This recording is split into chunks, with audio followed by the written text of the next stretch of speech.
Odessa. This is episode 18 of Odessa After Dark.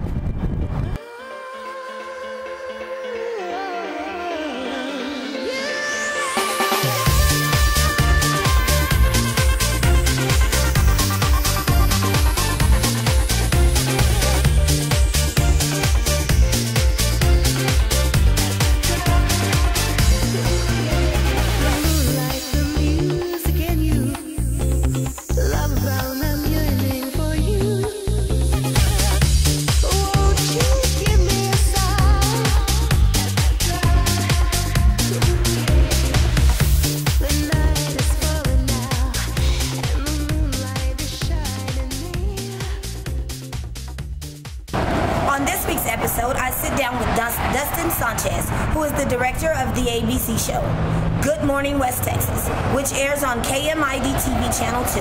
Then we travel to Ector County Library, where we get a new book review from Randy Ham. Following this, Zach Harrod brings us an update into the unsolved murder of Odessa High sophomore Wendy Burdette. And we end with Daniel Ryan and some news that should make all music lovers very excited. Now my interview with Dustin. This is Ruth through in the overnight hours. 12 to 4 a.m. I'll pick you up in my pickup truck. I'm gonna take you out tonight. We're gonna do the tear. Close to 80 in a few locations. You can see about the same as we've been seeing for the last couple of days. The temperatures tonight with that cold front. I am here with the morning director of Good Morning West Texas on KMID TV, Dustin Sanchez. Thanks for sitting down with us this morning. Dustin, you're hard at work while most people are asleep. Can you describe a typical day? A typical day? Oh man, here at Big 2, there's always something going on in the news. Always fires, accidents, all kinds of things. Mainly at this hour in the morning, it's a lot of accidents, rollovers, cars going into buildings, things like that. Now, tell me, what does the morning news director do? The morning director does the same thing that the night director does, just a different show. But basically, they put on the rundowns, which you see behind me. I don't know if you can see that, but they put on the rundowns, what's on the show, and then we pull our audio guy will edit the video and everything, and then puts it into the T2, which is this right here. And then I pull the video before the show and put it in order, and then the news starts basically, and then I just punch the show, which is basically everything that you see come up on the screen, the video, the camera shots, the weather, go into commercial break. The easiest way to say it is I hit that button. And like music and all that, I cue the music, and next graphics, next mug shots, maps, whatever. So that's what we do here. So Dustin, you are also an accomplished musician. What instruments do you play? Okay, I play the guitar, the drums, the piano, and the bass. And I sing and do harmonies, and that's about it. Okay, Dustin, give us some of the ups and downs of being an accomplished musician. The ups and downs of the music business is, well, the ups, of course, is playing and having fun and, you know, meeting people. And then the downside of it, of course, is, you know, there's a lot involved. There's, you know, you're gone all the time. It's practically impossible to hold a relationship, a marriage, and there's so much that goes on behind the scenes that, you know, people that show up don't understand or don't see, so they don't know. But and then, of course, you got the stuff that we're not allowed to talk on this interview about, like the drugs and the drinking and the egos and all that kind of fun stuff. Now that's the juice I was waiting for. I mean, you want to know stories about it, huh? That's what you're trying to get at of me. Well, yeah, give us I'm gonna start a trend here. You guys had an interview with Anthony Nieto, the engineer over at Mud Rock. So there's a story that we've never told, but I'm still not allowed to tell it. But I'm just gonna say that, you know, Anthony knows. You need to call Anthony and tell him that, hey, you know, Dustin said there's a story, you know. Give it to us. See what he says. Tell us about your musical career and its successes. Musical success, yes. When I was 15, I went to the studio and started working on my first studio project. And the time I was 16 and a half, I believe it was, the record came out. It was called It's About Time, and did real good with the record. We did a lot of promotion and got a lot of stuff out of it. And we also did the overseas market. And we hit #1 over there, and we did real good here in the States too.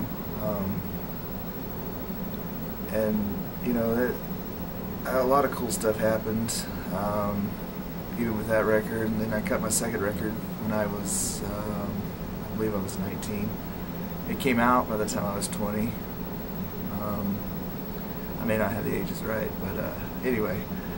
And then the second record, you know, it didn't do as good, of course. But now, you know, I've been writing, of course, and there's a local guy out here, Mike Hernandez, who I just did mechanical licensed out 3 songs for him to record, and it's really neat, man. I mean, those songs are fixing to come out, and you know, as a songwriter, that's your ultimate goal is to get somebody else to record. And you know, the coolest thing though that I gotta say, and we got the picture of it, was it's kind of silly, I guess, but they took my It's About Time record to space, and they took a picture, and so we've been to space.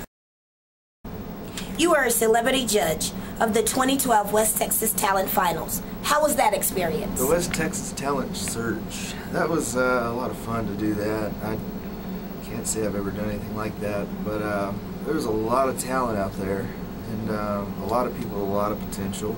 And that was very hard to judge that last round. There's so much involved in the show, I know, and things like that. And I hear the next year show is going to be 10 times better. You've been out of high school 10 years. Anything you would like to go back and tell the 18-year-old Dustin? Are you serious? Are we on Dr. Phil? Okay.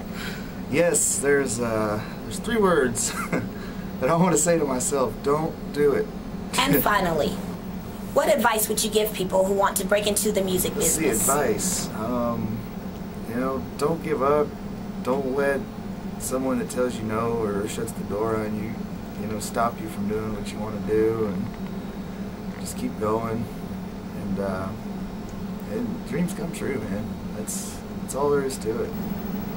Well, I'd just like to say thank you, Dustin, for allowing us to come in and shake up your day a little bit, giving us some insight on the KMID, behind the scenes of KMID, and your music career. Thanks for coming out and sharing this, and all the viewers, and Daniel. It's always nice to see you this early in the morning. Right? Lord, we're gonna do it right. We'll hit every joint in this old town before they turn out the lights. We're not gonna go to sleep. Hi, my name is Randy Ham, and I'm the department coordinator here at the Ector County Library, and I'm here to talk to you about this book, The 12 by Justin Cronin. It is the sequel to his 2010 exceptionally best-selling The Passage. The 12 picks up the story 5 years after the events of The Passage, when a virus has wiped out most of mankind and turned most of them into what are called virals. A lot of people are going to say they're vampires, but really it's a zombie vampire hybrid. And one of the reasons that I really like Justin Cronin is because he may be a thriller writer, but he's very literary in the way that he writes. He loves language. He loves the way that sentences are phrased, and he's got a very good command of how to approach a character in a thriller setting. So you're not just worried about monsters. He really crafts his language in a way that makes you care about the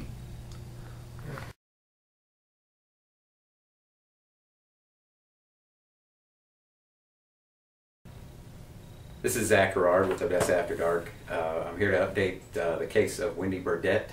If you remember, she's the sophomore who was brutally murdered in 1989.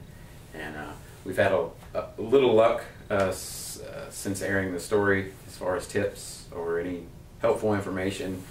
So we're asking for any public cooperation in helping find out, any more information on what may have happened. And we'd really love to speak with any of her family and friends.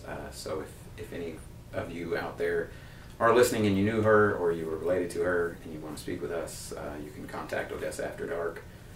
And or if you have a tip and you just haven't called, if you know something, you can call Crime Stoppers anonymously.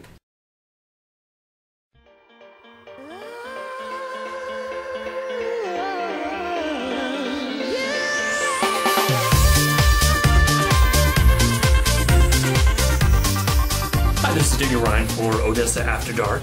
There was some exciting music news this week. Joe Smith, who used to be in charge of Capitol Records, for the 2 years of 1986 through 1988, recorded over 248 hours of interviews with almost every modern music legend, including Paul McCartney, Linda Ronstadt, Barbra Streisand, Tony Bennett, Ruth Brown, the list just goes on, Dick Clark, Ray Charles. So all these unedited recordings that he made on a personal tape player have now been donated to the Library of Congress, so they're all available for any of us to listen to.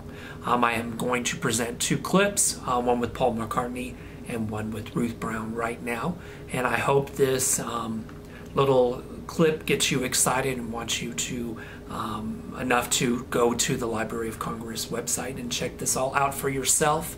Anybody who's a music lover always likes the backstory. The exciting thing about these audio recordings is they're done with an executive, somebody they felt comfortable with, not say a reporter or somebody who was trying to trick them. And so they're very candid interviews. Pretty exciting, and we're lucky to have them. Meeting the Queen for the first time was all very rich. Going to America for the first time was incredible. Unbelievable. God.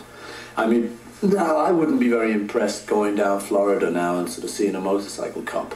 But then, it was like heaven. And we'd be riding along and a motorcycle cop would kind of breeze up on his bike.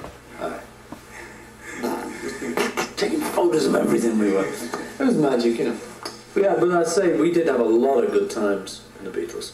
We were only gone for 10 years, which is kind of surprising. It felt like it was much longer than that. From beginning to end, A to Z on the Beatles thing is only a 10-year period, really. Boy, did we come a long way in 10 years. So, I mean, we literally came from the back streets of Liverpool to the front streets of America. To the front row in America, that we got right up there and beyond.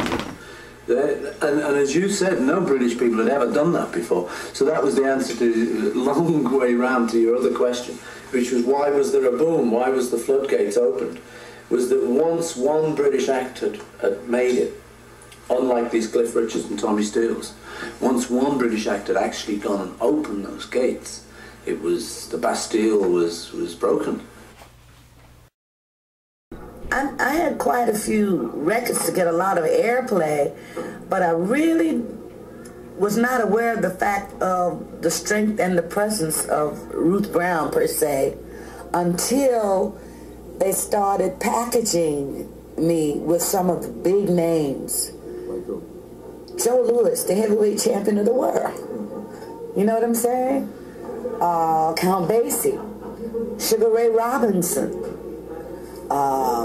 Charlie Ventura and his band, Billy Eckstein, Count Basie, George Shearing. All of a sudden I became aware, and they put me on a package with Charlie Parker when he first went out with Strings. I worked with Lester Youngs and Coleman Hawkins, the Buddy Johnson Orchestra. That's when I really became aware, once they started the packaging of all these. So I hope you enjoyed those two excerpts.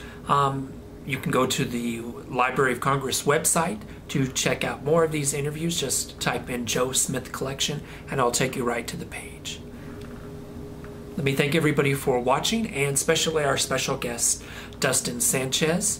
Thanks to Randy Ham for bringing us our book review, Stephanie for our interview with Dustin, and Zach Corrard, who brought us an update on the 1989 unsolved murder of Wendy Burdette. There's only 4 more episodes of this first season of Odessa After Dark, so stay tuned. We have some very exciting things planned. Odessa After Dark is production of the West Texas Talent Association. Please check out our website at www